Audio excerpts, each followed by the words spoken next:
भक्त ध्रुव की कहानी। दोस्तों, रात को आसमान पर उत्तर दिशा में एक तारा चमकता जिसे ध्रुव तारा कहा जाता है। इस तारे का नाम भक्त ध्रुव के नाम पर ही रखा गया है, जो कि भगवान विष्णु के परम थे। आज हम आपको भक्त ध्रुव की भक्ति भरी कहानी सुनाने जा रहे हैं। बहुत समय पहले की बात है। उत्तानपाद नाम के एक महाराजा थे जो बहुत ही प्रजापालक थे। उनकी 2 पत्नियां थीं, जिसमें बड़ी पत्नी का नाम सुनीति और छोटी का नाम सुरुचि था। दोनों पत्नियों के एक एक पुत्र थे। सुनीति के पुत्र का नाम ध्रुव और सुरुचि के पुत्र का नाम उत्तम था। उम्र में ध्रुव उत्तम से बड़ा था।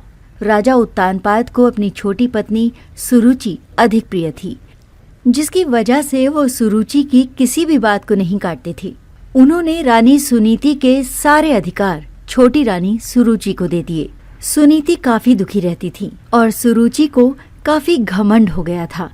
उसने मन ही मन ये भी ठान लिया था कि उसका पुत्र उत्तम ही राजा उत्तानपाद का उत्तराधिकारी होगा। एक दिन राजा उत्तानपाद बाहर से अपने राजमहल लौटे तो नीति नियम के अनुसार उनका स्वागत उनकी बड़ी रानी सुनीति को करना चाहिए था, लेकिन उनका स्वागत करने के लिए सुरुचि ही गई। इस पर राजा उत्तानपाद के राजगुरु ने कहा, रानी सुरुचि, आप ऐसा कदापि नहीं कर सकती। तब राजा उत्तानपाद बोले, इसमें ऐसा क्या घटित हो गया गुरुजी, जो आप इसका विरोध कर रहे हैं? राजगुरु ने उत्तर दिया, किसी भी राजा के स्वागत करने का पहला अधिकार बड़ी रानी का होता है। चूंकि आप प्रजापालक हैं, तो आपका ये धर्म बनता है कि बड़ी रानी को उनका अधिकार दें और आप सारे धर्मों का निष्ठापूर्वक पालन करें।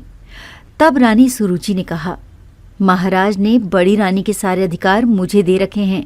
अगर राजा मना करेंगे कि मैं उनका स्वागत ना करूं, तो मैं नहीं करूंगी। राजा उत्तानपाद बोले, मैं ये अधिकार अपनी छोटी रानी सुरुचि को देता हूँ। रानी सुरुचि ही मेरा स्वागत करें। अब सुनीति काफी दुखी रहने लगी। एक दिन ध्रुव दौड़ते हुए अपनी माँ के पास आया और बोला, माँ, पिताजी को महल में वापस लौटे हुए काफी देर हो चुकी है, लेकिन अब तक वो यहाँ नहीं आए। सुनीति ने कहा, वो तो छोटी माँ के कक्ष में होंगे पुत्र। ध्रुव ने पिता से मिलने की जिद की, लेकिन माँ सुनीति ने उसे जाने से मना किया। बालक ध्रुव हट कर दौड़ता हुआ राजा उत्तानपाद के पास चला जाता है और कहता है, पिताजी, आप आ गए।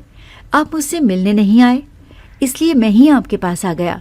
पिताजी, मुझे आपकी गोद में बैठना है। उत्तानपाद ने उसे अपनी गोद में बैठा लिया।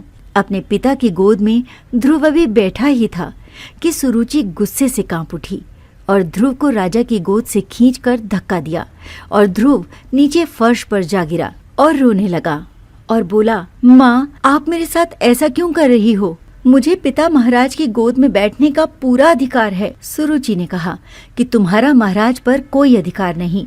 ना तो तुम उनकी गोद में बैठ सकते हो और ना ही राजगद्दी पर। अगर तुम्हें ये सारे अधिकार चाहिए तो जाकर तपस्या करो और भगवान से कहो कि वो तुम्हें अगले जन्म में मेरी कोख से पैदा करें। ये अपमान सहकर ध्रुव रोता हुआ अपनी माँ के पास गया और उसने सारी बात बताई, जिसे सुनकर सुनीति की आंखों से आंसू आ गए और वो बोली, पुत्र, इसलिए मैं तुम्हें वहां जाने से मना कर रही थी, फिर भी तुम वहां चले गए। मैं तुम्हें इस तरह दुखी नहीं देख सकती। ध्रुव ने पूछा, माँ, मुझे पिताजी का प्यार कैसे मिलेगा? सुनीति ने कहा, भगवान सब अच्छा करेंगे, वो चाहें तो कुछ भी हो सकता है।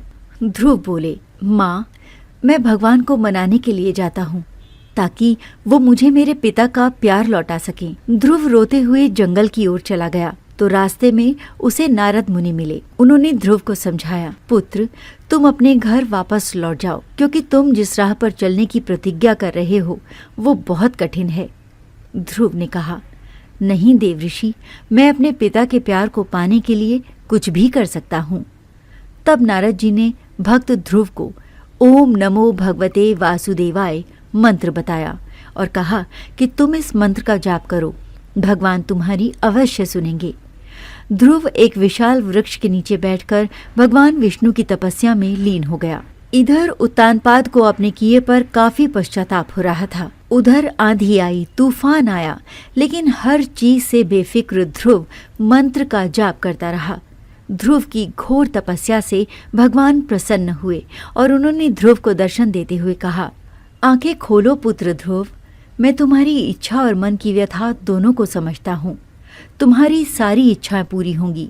पुत्र, तुम्हें मैं एक लोक प्रदान करता हूँ जो चंद्र, सूर्य आदि ग्रहों, सप्तऋषियों और सभी नक्षत्रों से भी ऊपर है। तुम युगों युगों तक ध्रुव तारा के नाम से जाने जाओगे। जो लोग भी संध्या काल और प्रातः काल में तेरा गुणगान करेंगे, उन्हें पुण्य की प्राप्ति होगी। उस स्थान पर तुम्हारी माता सुनीति भी तुम्हारे साथ निवास करेंगी। अब तुम अपने महल लौट जाओ। वहाँ सब तुम्हारी प्रतीक्षा कर रहे हैं। अपने सारे कर्तव्यों का अच्छे से निर्वाह करो। ऐसा कहकर भगवान विष्णु वहाँ से अंतर्ध्यान हो जाते हैं और ध्रुव अपने महल लौट जाता है, जहाँ सभी उसे पाकर काफी खुश हो जाते हैं। सुरुचि को भी अपनी गलती का एहसास हो चुका था। दोस्तों, उम्मीद है आपको ध्रुव की कहानी पसंद आई होगी।